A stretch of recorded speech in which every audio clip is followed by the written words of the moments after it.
is Myron scared? Is Myron running from a fight?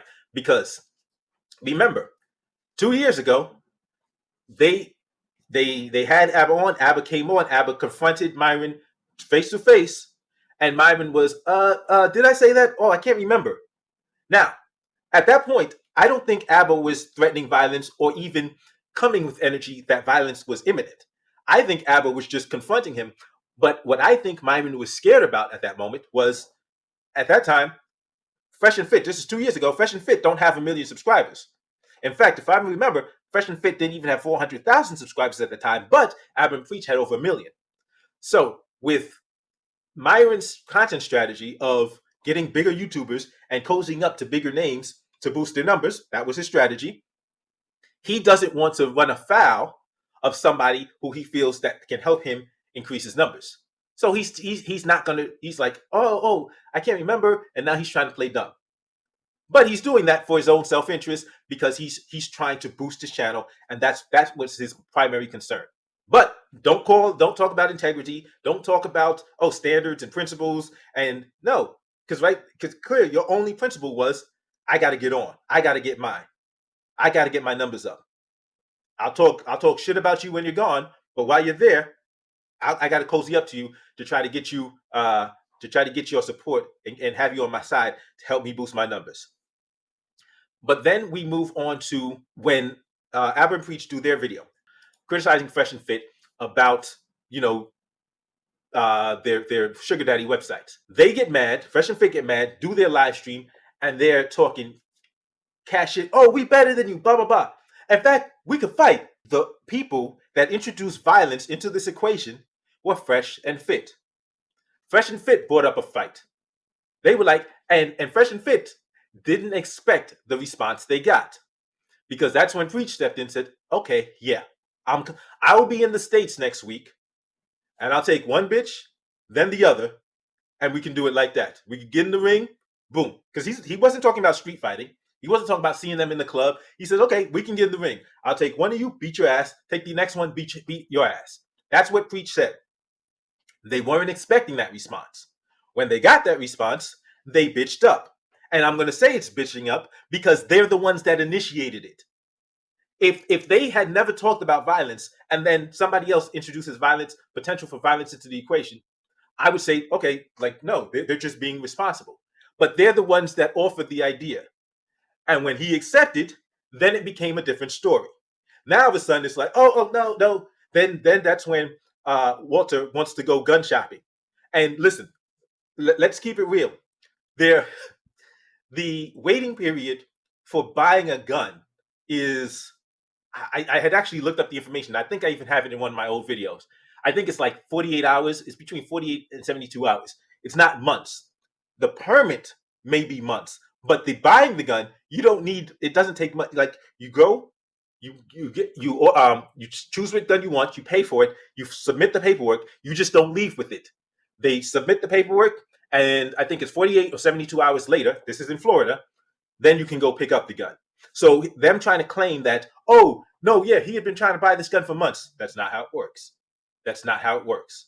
The permit for concealed carry may take months, but to buy a gun takes days. And he tried to do that. Like, so right after you challenge somebody to a fight, they accept, then you upload a video of you buying a gun. Like, come on. Like, please. Like, and people say, oh, like, using discernment is part of being an intelligent man. Using discernment and being able to read the signs, like, okay, there's nothing about that was coincidental. One, you attempted to scare somebody with the oh yeah, let's fight, let's box. That didn't work. So now you're attempting to scare him with, I'm buying a gun. But at some point later on, there's this video of Preach. I think he's with Colin Noir shooting long gun. So that backfires too. But the whole point is, you offered a fight, you ran from the fight. You don't want the fight.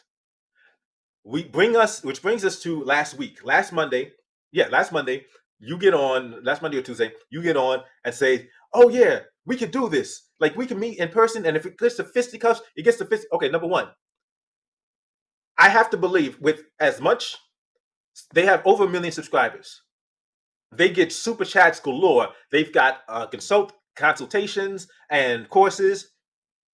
I've got to believe that their net worth is of each. Both Myron and Walter, Fresh and Fit, are both over $1 million. They both are millionaires.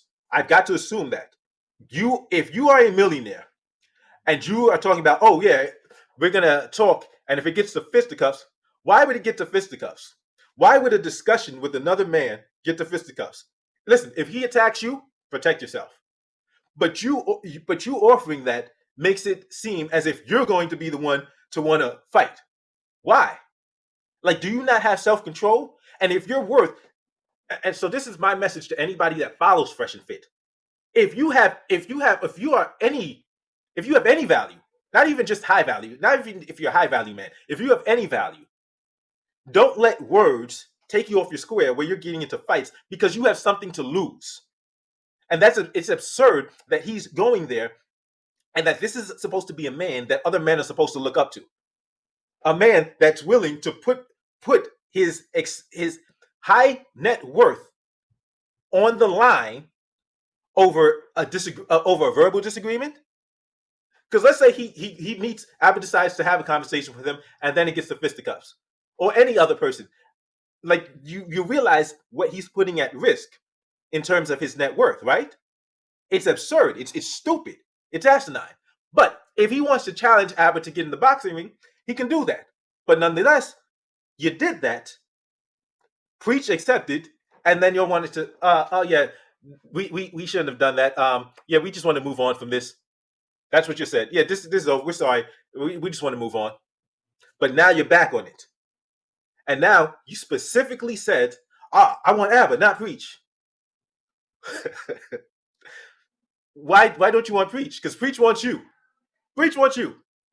Preach said, I'll do it. Listen, he says, you don't have to have a problem with me. I have a problem with you. I'll do it. Let's go. And they're like, no, we're talking to Abba. So are they running? Because let me I'm gonna show it to you again. I'm gonna show it to you again what he posted this morning.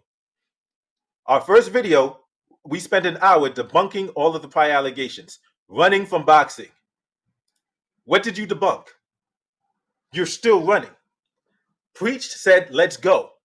I'll do it. And you're like, no, I don't want to fight. I want to fight Abba. So you're running from Preach. You're scared of Preach.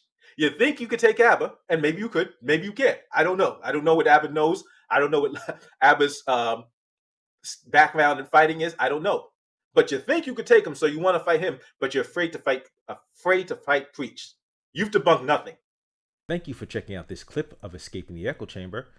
If you would like to check out the original live stream, you can click on the link in the description below.